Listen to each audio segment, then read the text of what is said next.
Hi, this is another Ask Augustin. Today I'm going to talk about suspensions. Suspensions in tonal music are dissonances that are then resolved, and we expect them to resolve based on what we've heard before, but we feel those dissonances. Something isn't quite right. There's a note. What it really literally means is that there is a note leaning over and then falling onto its resolution. It's called appoggiatura in Italian, which literally means leaning on. And suspensions are used basically in all of tonal music, and it's that kind of tension and release that is caused by suspensions which affects us so much emotionally. When you just see the violin line, you sometimes cannot actually be completely sure how it's going to be harmonized, but it changes the meaning and the inflection completely, where the strong parts of the phrase are, where the moment is with the most tension underneath. And you have to know that. So in earlier music, suspensions were like dissonant events, and they really kind of affected listeners very much. They weren't used to them, so when they heard like, whoa, what's this seventh doing there? And then it's like, okay, it resolved, everything's good. It has this kind of effect on us. We respond to the dissonance and to the resolution. In romantic music, there's this kind of aching feeling because suspensions, by that point, we're no longer shocked by the dissonance. We expect the suspension to resolve, but then sometimes composers actually withhold that resolution, or there's another suspension after the first suspension, and this creates this kind of feeling of like longing, of always reaching out, and it creates a kind of passionate effect, and composers kind of took it further and further. So for example, the second theme of the Tchaikovsky concerto is actually built out of a series of suspensions. So there's first this suspension, and then it's basically just ornamented,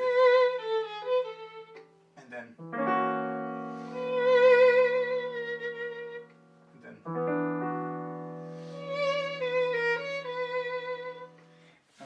and this series of, I can't play both parts at once, but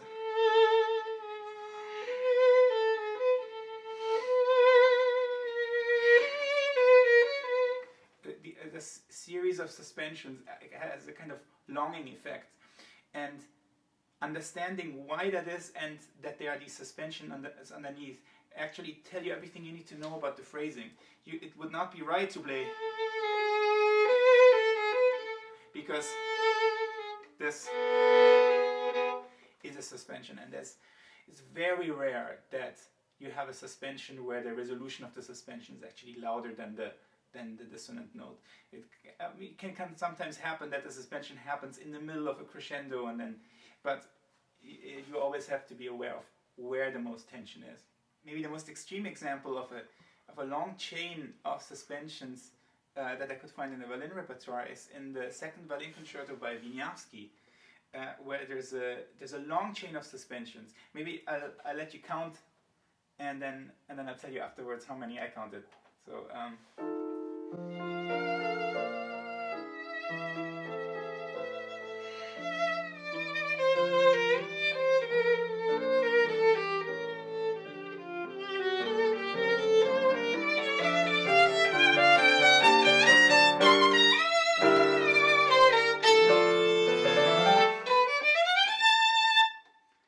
So by my count, it's 22 suspensions that Wieniawski packs into the violin part, and there's a few others in the orchestra part too, if you were to count them too. And so it's almost like he packs as many suspensions into there as he possibly can, and every single one of them kind of tugs at our heartstrings.